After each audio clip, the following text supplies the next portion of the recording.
Hi, this is the eCoNoMiSt. We will be discussing a special topic today, which is, what is economics? But before we begin, subscribe to our YouTube channel and turn on the notification, share, like the video and comment something awesome. That being said, let's get into the video of the day. To fully understand what economics truly is, we are going to look at different definitions from different centuries of what economics was, by notable scholars of the time, as well as figure out why they defined it as they did. So what is economics? You see, back in the 18th century, there was an economic practice called mercantilism, and it was practiced widely by the European part of the world. Mercantilism is an economic system that dominated the major European trading nations during the 16th, 17th, and 18th centuries. This mercantile system was based on the premise that national wealth and power were best served by increasing exports and collecting precious metals in return. At that point, they believed that, using their economy to augment political power at the expense of another nation's economy was essential for economic growth. But this system wasn't funny at all, because of its oppressive nature, and this made Adam Smith, who was a great scholar at the time, to revolt against the mercantile system. In his own opinion, government shouldn't intervene in market operations at all, and that it would grow and repair itself when necessary. He called it free market system. This and few other things made him define economics as an inquiry into the nature and causes of wealth of nations, which was due to the economic situation at the time. He has many other contributions to economics in general.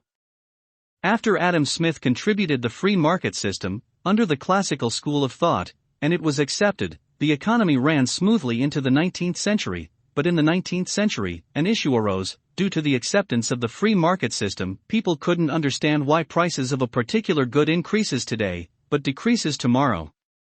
Hence, a great economist at the time, Alfred Marshall, popularized the demand and supply curve. As a solution to the problem, he explained that prices of goods increased or decreased due to market mechanism, which is also known as the forces of demand and supply. This economic situation and other day-to-day market issues led him to define economics as the study of mankind in the ordinary business of life. Therefore, the definition of economics given by Alfred Marshall is derived from the environment and its situation. This solution provided for the problem of the 19th century, put an ease to the problems surrounding it, but this was temporary. As the 20th century arrived, the free market system was fully embraced, and government wasn't interfering in market concerns. This seemed good until August 1929 in New York, where the Great Depression of the United States of America began, which affected the whole world in a negative way and left many people unemployed. This made a great man named Lord Maynard Keynes to look for solution to the problem. This required a lot of thinking and research over the years before he discovered that free market system is not feasible for sustainable economic growth and that excess spending over saving is necessary for economic growth. So with all he went through to get solution for that era,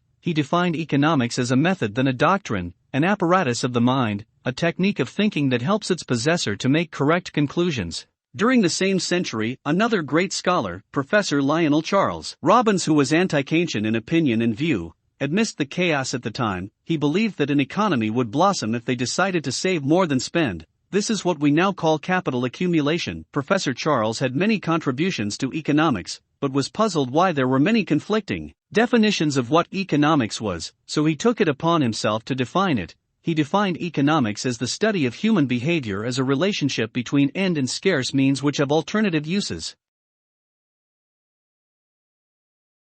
This definition is still the most widely accepted one in the world, but that didn't stop other people from defining what economics is. For example, Bernard Shaw said economics is an art of making the most out of life, and others said economics is a social science that deals with production, distribution, and consumption of goods and services. And all these definitions are all good, but would we say that they are all what economics is all about? Well, from my experience, I found out that economics is whatever you say it is, given the economic situation at hand, and as long as you have three basic concepts in mind when defining economics. 1. Human relationship.